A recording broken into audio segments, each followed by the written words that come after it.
Hey guys, this is Colin Warren here, and today I'm giving you a quick tutorial to show you how you can find the BPM of your song so you can get it lined up, and you can go ahead and start remixing a given sample. So today, the sample we'll be using is John Dalbeck's New York City Acapella, and if we turn on the metronome, you'll obviously notice that it's going to be offbeat. Honestly, every time you go, you take a part of me. Every minute that you're gone, reality. So you're noticing it's somewhat close, but it's obviously not on the beat. So I'm going to show you the trick I use to get this and figure out its BPM, so we can adjust either this or the track to the BPM.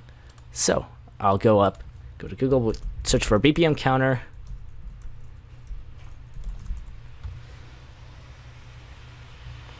I'll usually use the All 8 tool. And then what I'll do, how this tool is used is that you click in, and on your keyboard you hit any key, tap it, and it'll tell you the BPM. So we're going to reset it. I'm going to go back in the background and hit play on the track, close my eyes. I'm going to jump back to this plugin, make sure I'm clicking in, and then just tap to the beat of the rhythm for 10 to 12 seconds, and then open my eyes and see what the BPM is at, and then adjust from there. Honestly, every time you go, you take a part of me. Every minute that you're gone, reality gets harder to take.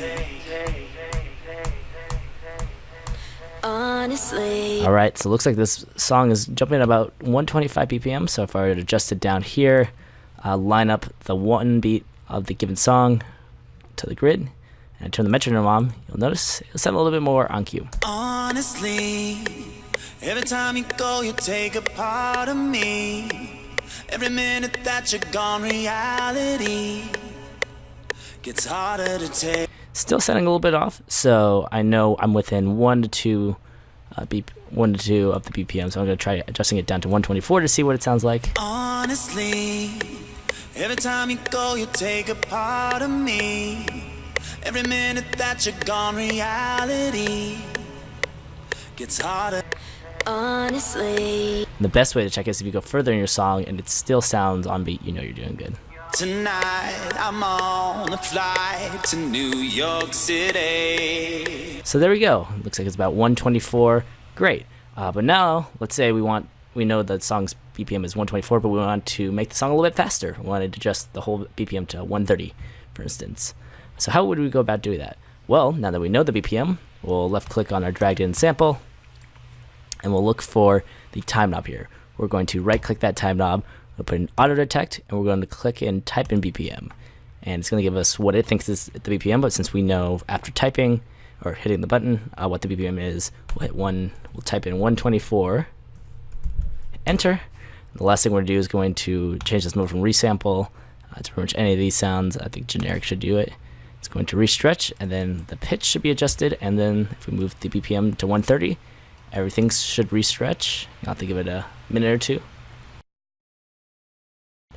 And now if we turn on our metronome, everything should still be in the same key, but it's just moving at a much faster pace. Honestly, every time you go, you take a part of me. Every minute that you're gone, reality gets harder to take. So there you go. That's how you find the BPM of your song. Then once you know the BPM of your song, how do you go back to your sample and tweak your sample so that you can increase or decrease the speed as needed, so you can make a faster remix, slower remix, or just sample it for your own projects. If you guys enjoyed that video, be sure to check out the other videos on my YouTube channel, as well as the various Udemy courses I offer on making tracks, from how to make a track like Martin Garrix to making tracks like the Chainsmokers. And with that little tip, hopefully this improves your production, so that way you can start making remixes and just all around go out and keep making some kick-ass tracks.